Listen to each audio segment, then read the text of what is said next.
लेकर बहुत ज्यादा कंफ्यूजन बना हुआ है। आप सभी को यह जानना बहुत ही जरूरी है कि इस बार होली कब है और होली की पूजा का शुभ मुहूर्त क्या है। तभी आप इन दिव्य उपायों को कर पाएंगे, क्योंकि इस बार की होली 100 सहयोग के साथ लिए और ऐसे में पुष्य नक्षत्र योग का योग बन रहा है, जो कि पूरे दिन रहने वाला है। और पुष्य नक्षत्र योग में की गई तंत्र मंत्र क्रिया साधना सब सिद्ध हो जाती है। जो भी उपाय पूजा पाठ होते हैं सिद्ध हो जाते हैं। परंतु यह शुभ मुहूर्त क्या है और कौन से समय आपको इन उपायों को सिद्ध करना है और किस तरीके से इनका प्रयोग करना है, यह जानने के लिए हमें होली की पूजा का शुभ मुहूर्त और होली कब है यह जानना बहुत जरूरी है। तो ले पहले बता देते हैं कि इस बार साल 2025 की होली कब है। प्रिय भक्त जनों, फाल्गुन पूर्णिमा 13 मार्च को सुबह 10:35 पर शुरू होगी। ये तिथि 14 मार्च को दोपहर 12:23 पर खत्म होगी। उदया तिथि के मुताबिक होली 14 मार्च को है। होलिका दहन 13 मार्च को मनाया जाएगा। होलिका दहन का शुभ मुहूर्त 13 मार्च को रात 11:26 से लेकर देर रात 12:30 तक है। होलाष्टक फाल्गुन शुक्ल अष्टमी से लेकर होलिका दहन तक रहता है। साल 2025 में होलाष्टक 7 मार्च से शुरू होकर 13 मार्च तक रहेगा। दोस्तों, होलिका दहन और ऐसे दिन पर आप बहुत ही ज्यादा खास उपाय कर सकते, जो केवल और केवल आप साल में एक ही बार कर सकते। इस उपाय को फिर आप कभी भी नहीं कर सकते। अगर आपने इन उपाय को आज के दिन मिस कर दिया तो पूरी लाइफ स्वच्छताते रहेंगे। इसलिए होली के दिन इन उपायों को जरूर करें, मानकर चलिए। आपके यहाँ पर कर्ज की अगर प्रॉब्लम है, शादी नहीं हो रही है, एक्स्ट्रा मेटल और अफेयर है, कोर्ट कचहरी का मामला चल रहा है, घर में बहुत ज्यादा क्लेश है, सुख शांति बिल्कुल नहीं है, नजर दोष है, कोई भी ऐसी समस्या है, कोई भी नेगेटिव एनर्जी को ब्रेक करना हो, तो होली के दिन आप बहुत ही अच्छे से आसानी से उपाय कर सकते हैं। जो मैं उपाय बताऊंगा आपको बहुत ही छोटे बताऊंगा, लेकिन ये बहुत ही ज्यादा शक्तिशाली और पूरी तरह से सात्विक है। तो आप ये कर सकते हैं। होलिका दहन में ऐसी कुछ चीज डाली जाती है आज के दिन, जिससे कि पार्टिकुलर प्रॉब्लम आपकी सॉल्व हो सकती है। तो सबसे पहले हम यहाँ पर बात करेंगे सेहत की। अगर सेहत बिल्कुल भी साथ नहीं देती, चाहे आपकी या आपके घर का कोई भी मेंबर हो, उनका मेडिकल ट्रीटमेंट चल रहा है, उसके बावजूद भी रिजल्ट्स नहीं ए रहे, तो मेडिकल ट्रीटमेंट के साथ इस उपाय को आप आज के दिन कीजिएगा। आपको क्या करना है, थोड़ी सी जो लेनी है, जो कि आसानी से दुकान पर मिल जाएगा, साथ में आप ले लें अलसी के बीज, और उसी के साथ में आपको थोड़ी सी घास लेनी है, सूखी वाली घास। जो आपके घर के गमले होंगे थोड़ी थोड़ी घास होगी, भले आप ले लीजिए। घर में नहीं है तो घर के बाहर से आप थोड़ी सी सूखी घास ले लें। ये जो समाज मैंने आपको बताया, आप एक दिन पहले भी इकट्ठा कर सकते हैं। बाद में आपको क्या करना है, ये जो चीज आपने ली है, आपको जो भी बीमा व्यक्ति है उनको आपको लेना है। अगर खुद है तो आप उसको टच कर लीजिए, और बाद में होली का दहन वाले दिन आपको होली का अग्नि में इसको जाके डाल के आना है। कहीं पे भी जहां पे होली का जल रही होगी वहां पे आप इसको डाल के आए जाएंगे। अगर घर में बहुत ही ज्यादा आपको लगता है कि हमेशा क्लेश होते रहते हैं, झगड़ा होते रहते हैं, आपस में भाइयों की भी नहीं बनती, अगर ऐसी कोई भी दिक्कत है तो आपको क्या करना, थोड़ी सी धूप ले लेनी है और थोड़ा सा आपको कपूर ले लेना है, और इसी के साथ में आपको थोड़ा सा लेने हैं काले तिल, और इसको आप रात भर रख देंगे, यानी कि होली की रात से एक रात पहले कहीं पे भी आप इसको घर में रख देंगे। और ये मनोकामना कर लेंगे कि जो भी नेगेटिविटी, जो भी तकलीफ है, जो भी आज तक लड़ाई झगड़ा की प्रॉब्लम से, वो सब इसके अंदर समा गई है। दूसरे दिन इसको जाके होलिका के जो अग्नि है, उसे अग्नि में आपको निकल कर आए जाना है। ऐसा भी माना जाता है कि होली के दिन नारियल डालना बहुत ही ज्यादा शुभ होता है। आपको क्या करना है, एक नारियल लेना है जिसको कि श्रीफल कहते हैं, पानी वाला नारियल ही आप लेंगे, और इसको लेने के बाद आपको क्या करना है, पूरे घर में घुमाना है। पूरे घर में हर कॉर्नर में आप टच करते चले जाइए। बोलिए कि जो भी नेगेटिविटी, जो भी प्रॉब्लम्स है, वो इस नारियल के अंदर समा गई है। मान लो किसी को नजर लगी है, यहाँ बच्चे आपके क्रैंकी हो गए उसी नारियल को, सभी मेंबर्स के ऊपर भी आप घुमा सकते। तो आपको इसमें प्रोसीजर क्या होगा, पहले सब मेंबर्स के ऊपर आपको ये घुमाना है। इसको 3 बार, 5 बार या 7 बार उल्टी दिशा में घुमाना। उसके बाद घर के हर कोने में इसको टच करना है। इसी प्रकार से व्यापार के लिए भी आप अलग से नारियल तैयार करके रख सकते हैं। बाद में श्रीफल है, आप इसको केवल जाके होलिका की अग्नि में जाकर डाल के ए जाएंगे। दूसरा, एक और आप नारियल ऐसा ले सकते हैं जो कि आप प्रसाद की तरह इस्तेमाल डालते हैं। तुरंत उसको वापस ले आते नहीं, ये नेगेटिविटी बंद करने के लिए। तो उसको का वहीं पर छोड़कर ए जाएंगे अग्नि में। लेकिन जो दूसरा नारियल आप लेंगे वह प्रसाद के तौर पे लेंगे। और आपको क्या करना है, केवल अग्नि में उसको डालना है और उसमें से निकाल देना है। ये ऑप्शनल है। और उसके बाद इसको घर लेकर आके आप इसको प्रसाद की तरह यूज करें। आप इसके चटनी बना दें। यहाँ प्रसाद की तरह आप इसको बांट भी सकते हैं। अगर एक्स्ट्रा मीटर से रिलेटेड कोई तकलीफ है, यहाँ आपके कोई दुश्मन है, तो आपको क्या करना है, उसके लिए आपको 8 गोमती चक्र आपको लेने हैं। तो जिनका भी आपको प्रॉब्लम है, जीन्स रिलेटेड आपको प्रॉब्लम है, उनके नाम आपको लिखने। गोमती चक्र पर रेड कलर की परमानेंट मार्कर से जो पतली ट्रिपल आता है। गोमती चक्र में 2 साइड होते, एक थोड़ा राउंड होता है, नीचे से एक सीधा सरफेस होता है। वो सीधे सरफेस पे आंतों पे उसे पर्टिकुलर पसंद का नाम लिखेंगे। चाहे तो पूरा नाम लिखे, चाहे आंतों पे उसे पर्टिकुलर पसंद का नाम लिखेंगे। चाहे तो पूरा नाम लिखे, चाहे। लेकिन आप भले उसका जी भी नाम से जानते हैं। जी नाम से आप बुलेट हैं, वो नाम आप लिख लेंगे। ठीक है। अब बाकी के जो है उसे पर भी आप जिन जिन के नाम आप जानते हैं, उन सभी का लिख लीजिए। लेकिन उससे आपको तकलीफ है। देखिए, इसमें किसी का भी बुरा नहीं होगा। हम किसी का भी यहाँ पे बुरा नहीं चाहते। केवल हम ये चाहते कि हमें वो तंग कर रहा है या हमें तकलीफ दे रहा है, वो बंद कर दे। हमारा मकसद ऐसा होना चाहिए। ठीक है। तो सभी पर आप नाम लिख लेंगे। अब मान लो किसी पर्टिकुलर व्यक्ति का आपको नाम नहीं पता, तो आप ऐसे यूं ही प्लेन आप 8 गोमती चक्र ले लेंगे। उन सभी को आपको इकट्ठा ले लेना है और बोलना है कि जो भी मेरे छुपी हुए दुश्मन है, उन पर्टिकुलर के भी नाम लिखे, उनके भी नाम ले लीजिएगा। और ये भी आप बोल दीजिएगा, जीन्स हमारी रक्षा करना। ना इनका बुरा हो, ना हमारा बुरा हो। बस केवल ये हमें परेशान करना बंद कर दें, हमारे जीवन से जाए। बस इतना ही आपको बोलना है। बाद में गोमती चक्र लेकर जाके आपको अग्नि में केवल डाल देना है। पैसे की बरकत के लिए आपको क्या करना है, जो होली का दहन के बाद जो राख बचती है ना, इस दिन ले लेने या दूसरे दिन आप ले आए। थोड़ी सी राख आपको लेनी है, उसको लाल रंग के कागज में, ये लाल कलर के कपड़े में आप उसको बंद दीजिए। और बांधने के बाद आपको क्या करना है, जहां पे तिजोरी है, जहां पे आप कैश रखते, वहां पर इसको आप रख देंगे कि आप पैसे की बरकत होती चली जा रही है। अब अगर शादी में बहुत ज्यादा विघ्न आ रहे हैं, शादी नहीं हो रही है, चाहे लड़की हो या लड़का हो, तो आपको क्या करना है, एक पान का पत्ता लेना है, उस पे पूरी सुपारी रखती है और एक हल्दी की गांठ रखती है, और मनोकामना करते हुए इसको शिवलिंग पर जाकर चढ़ा के आना।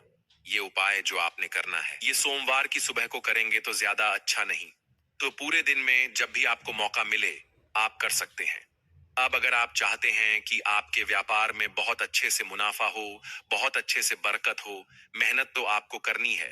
लेकिन मेहनत करने के बावजूद भी आपको रिजल्ट उसका नहीं मिल रहा है, तो आपको क्या करना है, 21 गोमती चक्र लेने हैं और केवल आपको शिवलिंग पर इसको चढ़ा के आए जाना है। अब मान लो कि आप मंदिर में नहीं जा सकते, तो आप इसको घर के शिवलिंग पर चढ़ा दें।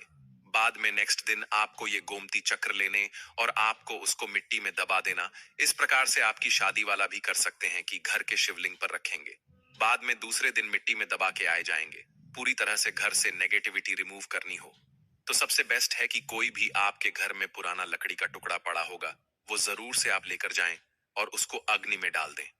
अब मान लो ऐसा नहीं है आपके पास कुछ भी, तो आप क्या कर सकते हैं, छोटा सा एक लकड़ी का टुकड़ा कहीं से भी ले आए।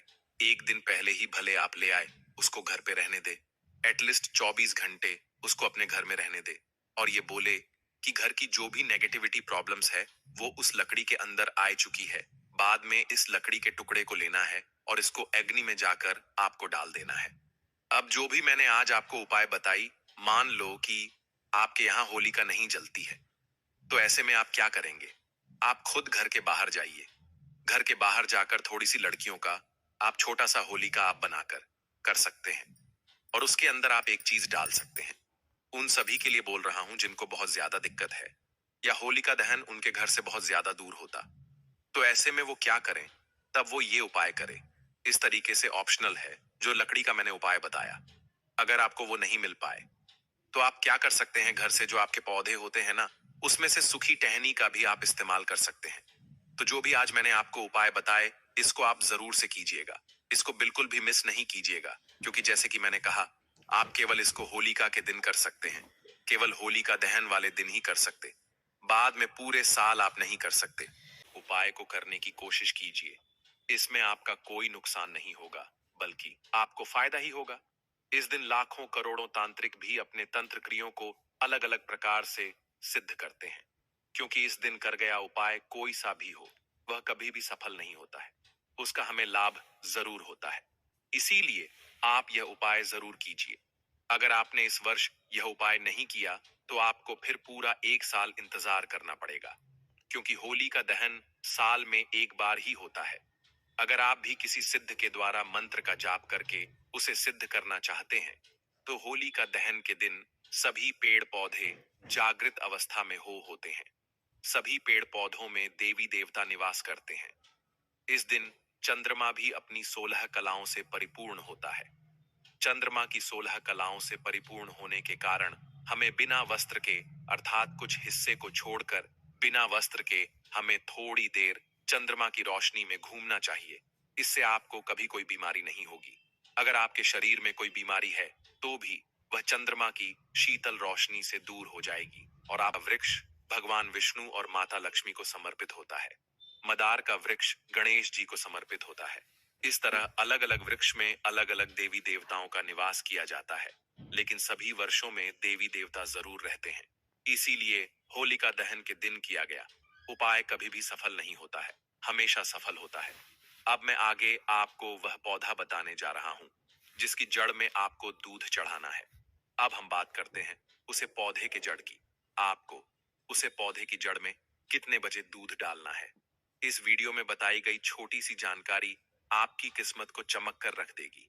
इसीलिए आप वीडियो को हो सके तो पूरा देखें। और उपाय अगर आपको एक बार में समझ नहीं आए, तो आप वीडियो को दोबारा देख सकते हैं, या फिर कहीं पर नोट कर सकते हैं कि आपको कहाँ क्या कितने बजे करना है, और आपको ये उपाय करते हैं तुरंत उसका परिणाम देखने को मिल जाएगा। मैं आपको 4 पौधों के बारे में बताऊंगा। सबसे पहले हम बात करते हैं नीम के पेड़ की। नीम के पेड़ को देवी दुर्गा के समान माना जाता है। नीम का पेड़ जो होता है, वह कई सारे बीमारियों में औषधि के रूप में काम में आता है। अगर हमारे शरीर में कहीं चोट लग गई है या बहुत पुराना घाव है, तो इसका पेस्ट लगाने से वह घाव धीरे धीरे भरने लग जाता है। वह थोड़े समय में पूरा ही गायब हो जाता है। इसमें बहुत सारी देवी शक्ति पाई जाती है। जितनी भी देवी शक्तियां होती हैं, वह सब नाम के पेड़ में पाई जाती है। अब आपको होलिका दहन के दिन रात्रि 12 बजे के बाद यह उपाय करना है। लेकिन ध्यान रखिए, ऐसा नहीं हो कि आप रात को 12 बजे जाने से डरे। आपको डरना बिल्कुल नहीं है। अगर आपको अकेले डर लगता है, तो आप किसी को साथ में लेकर जा सकते हैं। आपको रात में 12 बजे के बाद एक गिलास दूध लेकर जाना है और एक दीपक लेकर जाना है। लेकिन आप नाम का पेड़ जहां सुनसान जगह में हो, वहां पर जाइए, जहां कोई आता जाता ना हो, क्योंकि लोग देखकर कुछ भी सोच सकते हैं। अब आपको वहां पर नीचे दिया जलाना है और इसकी जद में वह दूध डाल देना है, और हाथ जोड़कर आपको प्रार्थना करनी है कि है देवी शक्ति, आप मेरी गरीबी को दूर कर दीजिए, मेरी सभी परेशानियों को दूर कर दीजिए, मेरी सारी मनोकामना पूरी कर दीजिए। आपको अपनी मनोकामना कहानी है कि यह मेरे मनोकामना पूरी कर दीजिए, हमारे घर में सुख शांति बनी रहे। इस तरह आपको पूरी श्रद्धा से, सच्चे मन से प्रार्थना करनी है। और आप नाम के वृक्ष से कहिए कि मैं जिस भी उद्देश्य से आपके जड़ में दूध डालने आया हूं, वह मेरा काम पूरा हो जाए। इस तरह आपको प्रार्थना करनी है। इस तरह आपको प्रार्थना करनी है। अब मैं आपको दूसरा पौधा बताता हूं। वह है बेल का पौधा। हमारे पुराणों में बेल के पौधे को माता पार्वती के समान बताया गया है। अर्थात कहा गया है कि इसमें माता पार्वती का निवास होता है। और इसके लिए एक कथा भी कही गई है कि जब माता लक्ष्मी को एक शराबी के कारण बेल का वृक्ष बनना पड़ा। इसी कारण यह कोई साधारण पौधा नहीं है। माता पार्वती और माता लक्ष्मी के समान माना गया है। बेल के पौधे पर ब्रह्मा विष्णु महेश का निवास माना जाता है। बेल की जड़ में ब्रह्मा जी का स्थान है। संसार में जितने भी तीर्थ स्थान हैं, वह सब बेल के पौधे की जड़ में माने जाते हैं।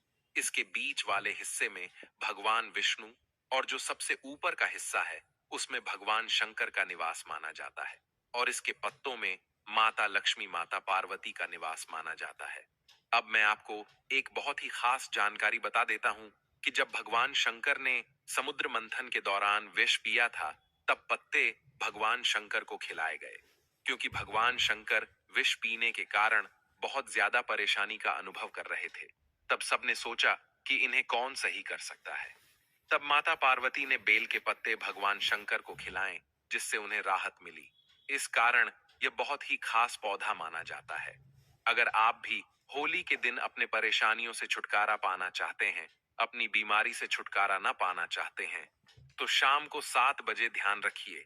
शाम 7 बजे आपको बेल वृक्ष के पास जाना है और वहां पर एक घी का दिया जलाना है और आपको एक गिलास कच्चा दूध लेकर जाना है और उसकी जड़ में कच्चा दूध डाल देना है। आपको गाय का दूध ही लेकर जाना है। ऐसा नहीं कि आप भैंस का या फिर जो भी दोस्त मिलेगा लेकर चले गए। एकदम ताजा गाय का दूध ही लेकर जाना है। पैकेट का दूध बिल्कुल भी मत लेकर जाइए। आपको एकदम ताजा दूध ही लेकर जाना है और घी का दिया जलाने के लिए भी शुद्ध देसी घी लेकर जाना है। आपको घी का दिया जलाने के बाद उसकी जड़ में दूध डाल देना है और फिर हाथ जोड़कर आपको प्रार्थना करनी है कि आपके सभी मनोकामना पूरी हो और आपकी जो दरिद्रता है वह हमेशा के लिए दूर हो जाए। आपके धन के भंडार भी खाली ना हो। आप हमेशा भौतिक सुख सुविधा संपन्न हो। अब अगले पौधे की हम बात करते हैं, वह है तुलसी का पौधा। तुलसी का पौधा बहुत ही ज्यादा पवित्र माना जाता है। जिस घर में भी तुलसी का पौधा होता है, उसे घर में नकारात्मक ऊर्जा का बिल्कुल भी बात नहीं होता है। हर तरफ सकारात्मक ऊर्जा ही रहती है। जैसे जैसे तुलसी का पौधा बढ़ता है, वैसे वैसे उसे घर का है सदस्य तरक्की करता चला जाता है। इसीलिए इस खास दिन, होली के दिन, अगर आप तुलसी के पौधे में कच्चा दूध चढ़ा देते हैं, तो फिर आपको सभी तीर्थ करने के बराबर पुण्य प्राप्त होगा। आपको सबसे पहले एक नारियल लेना है और तुलसी माता के साथ परिक्रमा करनी है। फिर वह नारियल तुलसी माता को अर्पित कर दीजिए। फिर एक घी का दिया जलाइज कच्चा दूध उसके जड़ में अर्पित करना है। अगर आपने इस दिन तुलसी माता की जड़ में दूध को अर्पित कर दिया, दूध को डाल दिया, तो फिर आपको बहुत ही ज्यादा पढ़ने की प्राप्ति होगी। आपके सारे पाप दूर हो जाएंगे। आपके सभी मनोकामना पूरी हो जाएगी। अब आप हाथ जोड़कर वहीं बैठ जाएं और अपनी मनोकामना कहीं अपनी सारी परेशानियों का दे। आप देखेंगे कुछ दिन में आपकी सारी परेशानियां दूर हो जाएंगी और आपकी जो भी मनोकामना थी वह पूरी हो जाएगी। अब लास्ट पौधा मैं आपको बताता हूं, वह है मदार का पौधा। मदार का पौधा शनि से संबंधित माना जाता है। इस पर शनि देव का वास माना जाता है। कुबेर महाराज का भी इस पर वास मनाया जाता है। इसीलिए अगर आप इस दिन इसकी जड़ में दूध चढ़ा देते हैं, तो फिर कुबेर यानी कि आपका धन के भंडार कभी खाली नहीं होंगे और संसार में जितनी भी देवी शक्तियां होती हैं, वह सभी इसमें निवास करती हैं। खासकर जो सफेद रंग के मदार का वृक्ष होता है, उसे पर सभी देवी देवताओं का निवास माना जाता है। साक्षात गणेश जी वहां पर होली के दिन निवास करते हैं।